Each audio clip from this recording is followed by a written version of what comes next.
Ustoz AI. Ustoz AI Media Cup.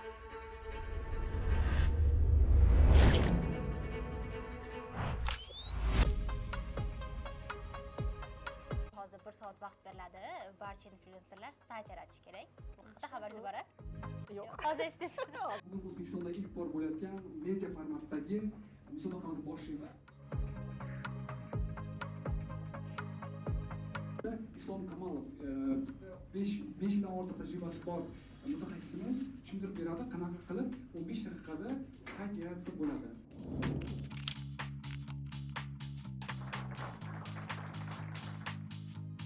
Bugun Yoshlar ishlari agentligi hamkorligida Ustoz AI Media Cup bo'lib o'tmoqda. Bunda O'zbekistondagi media vakillari tashrif buyurishadi va Ustoz AI platformasidagi zamonaviy kasblar darslari orqali o'zlarining saytini yaratishlari kerak bo'ladi belgilangan vaqtda. Undan keyin esa mana shu yaratgan produktlarini taqdim etishadi. Taqdimotlar esa ekspertlar tomonidan baholanadi. Oldinda juda qizg'in jarayonlar sizni kutib turmoqda. Videoni oxirigacha tomosha qiling.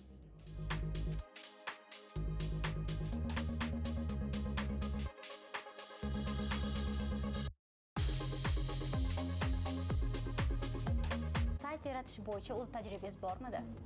Sayt yaratish bo'yicha emas, u dizaynerlik bo'yicha bor edi. Chunki kommersiya приложениялар yasayotgan paytda ruchnoy yasalardi bu narsalar. Sayt yaratayotganda ham misol uchun mana harflar qanaqa turadi, uni dizayni qanaqa bo'ladi, polniy o'sha narsani biz qo'lda backgrounddan boshlab oldigacha qo'lda yasab chiqardik-da, onlayn. Hozir sun'iy intellekt. Hozir sun'iy intellektda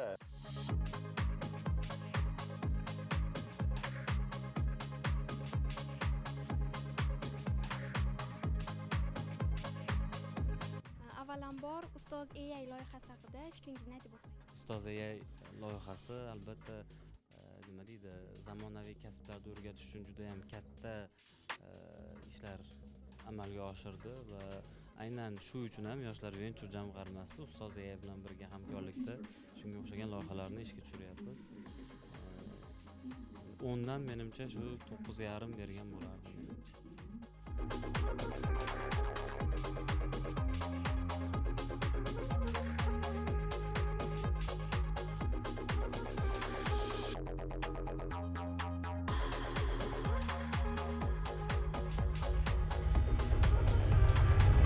Ishtirokchilar orasidagi. Voy, men eng kuchsiz bo'lib qoldim chota. Yaxshi prompt yozolmadim. O'xshamadi. Chunki hozir birinchi saytim o'xshamadi, ikkinchi saytga harakat qilamiz. Ulgurasizmi? Vaqtimiz chunki kam qoldi. No, endi saytga ishonamiz. Sayt zo'r.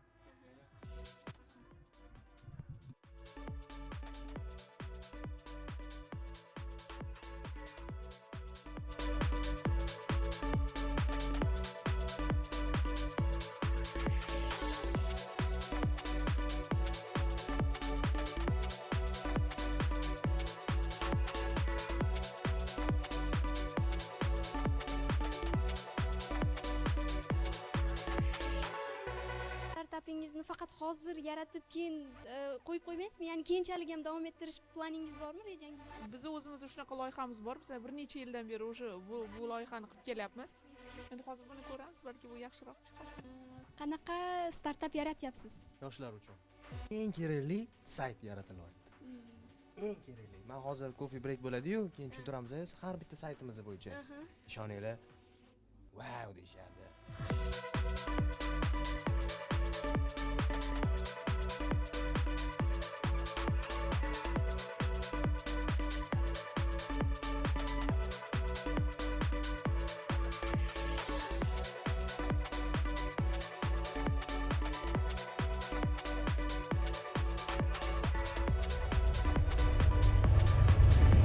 Blogerlaringiz misolida ko'rishingiz mumkin. Mana shunday qisqa vaqt ichida sun'iy intellekt yordamida sayt yaratisha oldi. Bu degani bu siz ham qila olasiz degani.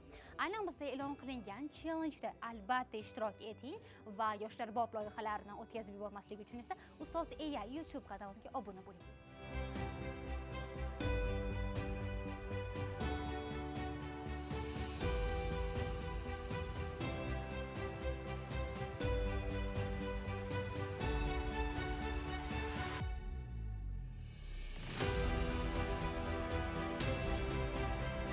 Ustoz AI haqida fikringiz? zo'r, молодцы. 1 soatda o'rgatib qo'yishdi, 20 minutda yasadik.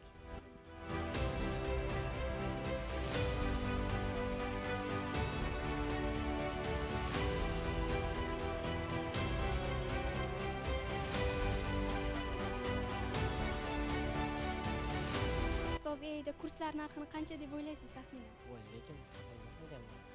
Siz taxmin qilib ko'ring, qanchaga baholardingiz kurslar narxini? 5-6 million bo'lsa kerak. Yo'q, Ustoz AIda barcha kurslar atiga 33 ming so'm evaziga top 1 ustozlardan sifatli video darslar orqali o'rgatiladi. 33 ming so'm? Ustoz AI foydalanuvchilarga nimalarni tavsiya berasiz? Ilova, ya'ni foydalanishsa ular ham bemalol o'rgansin bo'ladi, shular haqida gapiring. Bemalol o'rganishsa bo'ladi. Bu narsani ertaga qoldirib qo'ymanglar.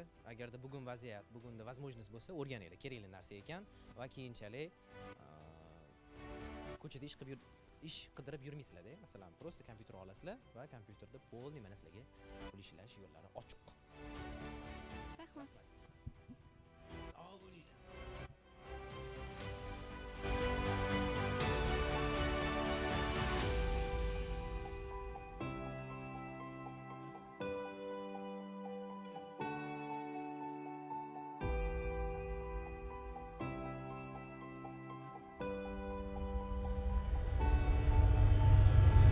O'zi ustoz AI haqida eshitganmisiz? Ha, ustoz AI videolarini shu ko'rganman, YouTube'da ham chiqardi, ko'rganman. Ba'zi narsalarni o'zim ham o'rganganman.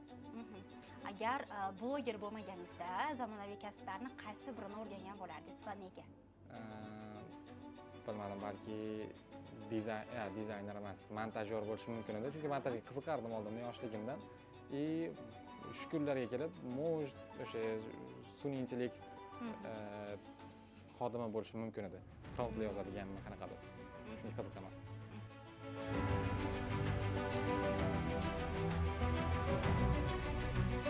Ustoz AI ni boshqalarga ham tavsiya qilgan bo'larmidingiz va nega? Chunki juda tez bunaqa saytlarni o'rganish uchun oldin programmistlarga juda ham qulayliklari katta.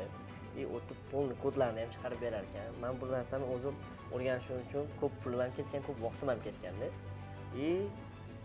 Bu ishda o'zim endi misol uchun kelajak ko'ra olmaganim uchun, o'zim qila olmaganim uchun boshqa kasbga o'tib ketganman.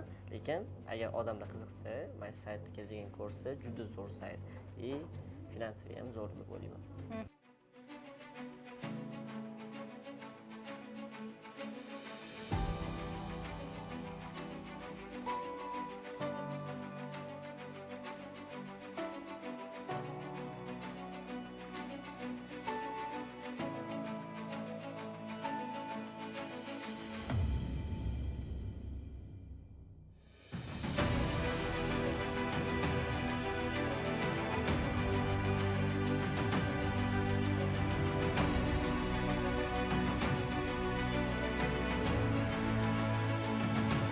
O'zbek media yulduzlari, influenserlar va blogerlar bir joyda.